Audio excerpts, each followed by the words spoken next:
기획재정부 차관보 나와주세요. 우리 차관보는 12.3 내란을 언제 알았습니까? 10시에 한 반경 TV를 보고 알았습니다. 그날 그 기재부 장관하고 같이 국무회의를 갔었나요? 아닙니다. 전혀 사실 아닙니다. 그러면 기재부 장관이 쪽지를 줬다고 하는 차관보가 윤인대 아닙니까? 네, 전 맞습니다. 언제 쪽지 문건을 앞서 받았어요? 오전에 우리 부승철 의원님께도 제가 말씀을 드렸지만 11시 반경 그 은행회관에서 저희가 F4 회의를 위해서 저희가 모였었는데 그때 제가 받았습니다. A4지를 이렇게 주던가요? 접힌 상태로 받았습니다. 어떻게 접혀 있었나요? 이렇게 한 겹 접혀 있던가요?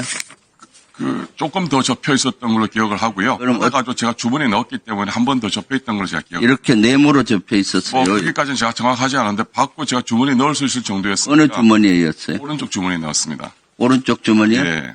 뭐라고 하면서 줬습니까? 너가 들고 있으라라고 하시면서 주셨습니다. 대통령 지시사항이라고 얘기 안 했어요. 아니요, 그런 말씀 주셨습니다. 그럼 그거 언제 봤습니까? 그리고는 저는 잠깐 이제 회의 준비 때문에 밖에 나가 있으면서 제가 잠깐 열어봤었는데 이제 그때 제가 봤었습니다. 그러니까 몇 시쯤 봤어요? 시간으로 따지면 한 11시 반에서 11시 40분 그 사이가 될 것 같습니다. 그럼 대통령 지시사항의 예비비 확보 비상 그 구조는 제가 봤었고요. 네, 예, 그걸 보고 뭘 느꼈어요?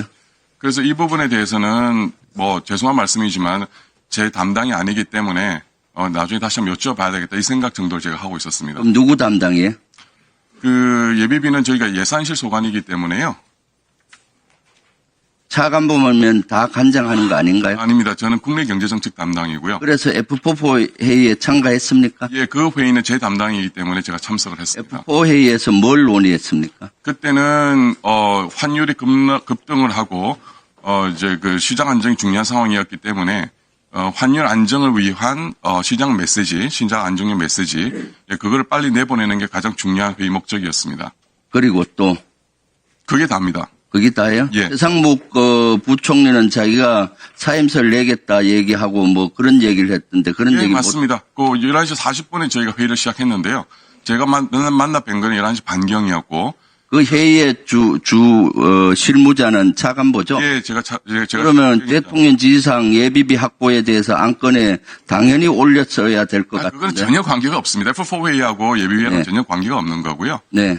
이미 저희가 그 기재위 상임위에서 충분히 말씀을 드렸습니다만은 예비비라는 거는 이제 기재부 내에서 예산. 하여튼 대통령 지시사항이니까 F4 회의에서 공유를 했을 거 아니에요? 아닙니다. 전혀 그때는 그 시장 안정이 굉장히 중요하기 때문에 그거에 대해서 아니 고위 공직자가 대통령 지시사항을 호주머니에 넣고 방치했다는 거예요? 그 당시 상황을 그것이 말씀드리면 국민들이 이해 갈 수 있습니까? 시장 상황이 더 급박하기 때문에 그거를 제가 꺼내가지고 말씀. 그다음에 그 F4 회의가 끝나고 난 다음에 뭘 조치했습니까? 그 회의가 12시 한 40분경에 마쳤고요. 저희는 그다음에 그 종이를 언제 최상목 부총리한테 다시 줬어요? 저희가 1급 회의 끝날 때쯤 해서 1시 한 40분 50분경에 제가 리마인드 시켜드렸습니다. 이걸 제가 주셨는데 어떻게 할까요? 라는 말씀을 드렸습니다. 그러니까 뭐라 그러던가요? 제가 드리고 이제 부총리께서는 앞부분 좀 보시더니 이미 계엄이 해제가 됐고 우리는 계엄을 반대하기로 했기 때문에 무시해라고 말씀을 주셨고 다시 저한테 돌려주셨습니다. 그래서 어떻게 했어요? 제가 그냥 보관하고 있었습니다. 그건 경찰 그 수사기관에 가 있나요? 그것도 제가 이미 다 진술했는데 12월 13일 날 저희가 수사기관에 제출했습니다. 원본을. 이복연 금융감독원장 나와주세요.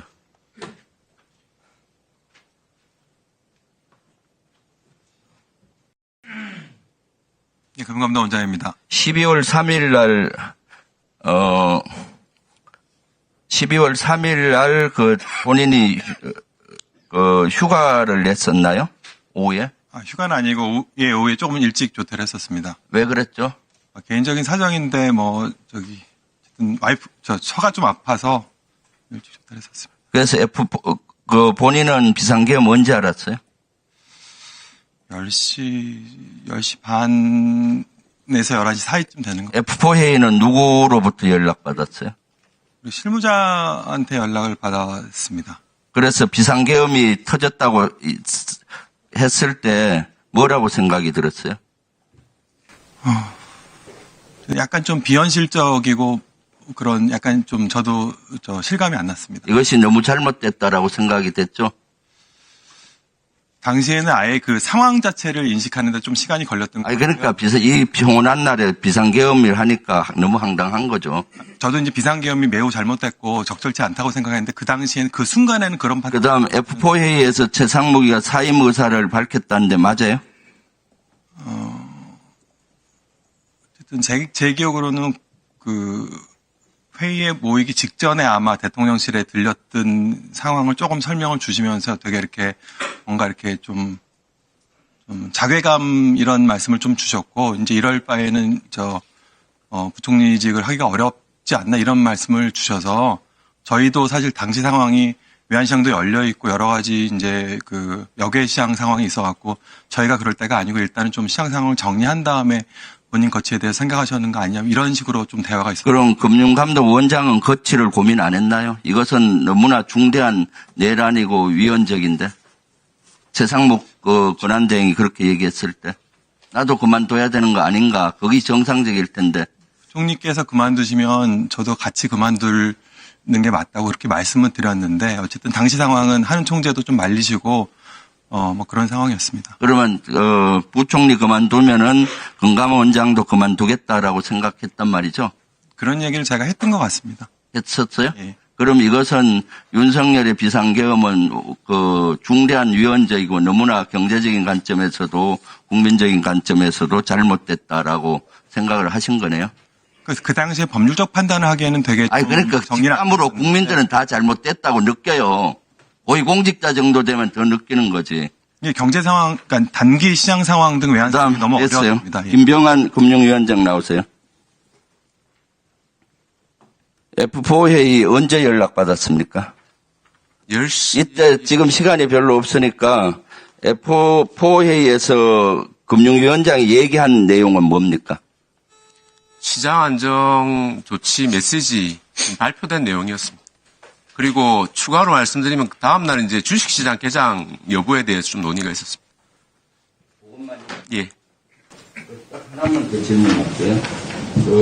금융위원장 같은 경우는 이때 어떤 생각이 들었나요? 이 비상계엄이. 일단 놀라웠고요. 상상할 수 없는 조치였기 때문에 놀라웠고, 시장 안정을 어떻게 할 거냐가 그때는 오직 거기에 생각을 집중했던 것 같습니다. 비상계엄이 내려지면은 우리 경제가 폭망할 거라고 생각했었죠. 대외 신인도나 시장에 굉장히 충격을 줄 수 있겠다는 생각을 했습니다.